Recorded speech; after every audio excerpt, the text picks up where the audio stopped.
ಇವತ್ತು painless delivery ಅಂದರೆ ಏನು, ಅದನ್ನು ಹೇಗೆ ಮಾಡ್ತೀವಿ ಅನ್ನೋದ್ರ ಬಗ್ಗೆ ತಿಳಿಸ್ಕೊಡ್ತೀನಿ. ಎಲ್ಲ ಹೆಣ್ಮಕ್ಳಿಗೂ ನಾರ್ಮಲ್ ಡೆಲಿವರಿ ಆಗಬೇಕು ಅಂತ ಇಷ್ಟ ಇರುತ್ತೆ, ಬಟ್ ಆ ಡೆಲಿವರಿ ಪೇನ್ಗೋಸ್ಕರ ಅವ್ರು ಹೆದರಿ ನಾರ್ಮಲ್ ಡೆಲಿವರಿ ಬೇಡ ಅಂತ ಇರ್ತಾರೆ.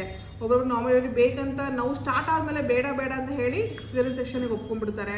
ಒಬ್ಬರು ಮುಂಚೆನೇ ಅವ್ರ ಅಕ್ಕಗಳು, ತಂಗಿಗಳದು, ಫ್ರೆಂಡ್ಸ್ಗಳದ್ದು ಒಪಿನಿಯನ್ ಕೇಳಿಕೊಂಡು ನಾರ್ಮಲ್ ಡೆಲಿವರಿನೇ ಬೇಡ ಅಂತ ಅವ್ರು ಡಿಸಿಷನ್ ಮಾಡ್ಕೊಂಡ್ಬಿಟ್ಟಿರ್ತಾರೆ. ಸೊ ಇದಕ್ಕೆ ಏನು ಸೂಚನೆ, ಏನು ಮಾಡ್ಬೋದು ನಾವು ಅಂತ ಹೇಳ್ಕೊಡ್ತೀನಿ. ಇದನ್ನು ಎಪಿಡ್ಯೂರಲ್ ಅನಸ್ತೇಷಿಯಾ ಅಂತ ಹೇಳ್ತೀವಿ.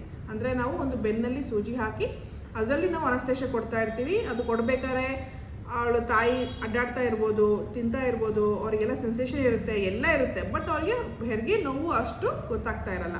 ಅವ್ರಿಗೆ ಹೊಟ್ಟೆ ಗಟ್ಟಿ ಆಗೋದಕ್ಕೆ ಹೋಗ್ತಾ ಇರುತ್ತೆ. ಮುಕ್ಕು ಅಂತ ಹೇಳೋ ಟೈಮಲ್ಲಿ ಅವ್ರಿಗೆ ಪ್ರೆಷರ್ ಕೊಡೋದಕ್ಕೂ ಅವ್ರಿಗೆ ಮುಕ್ಕು ಕೂಡ ಅವರಿಗೆ ಎಲ್ಲ ಅವರಿಗೆ ಎಚ್ಚರ ಇರುತ್ತೆ. ಬಟ್ ಅವ್ರಿಗೆ ಏನಾಗ್ತಾ ಇರುತ್ತೆ, ನೋವು ಮಾತ್ರ ಅವ್ರಿಗೆ ಗೊತ್ತಾಗ್ತಾ ಇರಲ್ಲ. ಇದನ್ನು ಎಪಿಡ್ಯೂರಲ್ ಅನಸ್ತೇಷಿಯಾ ಅಂತ ಹೇಳ್ತೀವಿ. ಆಡು ಭಾಷೆಯಲ್ಲಿ ಪೇನ್ಲೆಸ್ ಡೆಲಿವರಿ ಅಂತ ಹೇಳ್ತೀವಿ.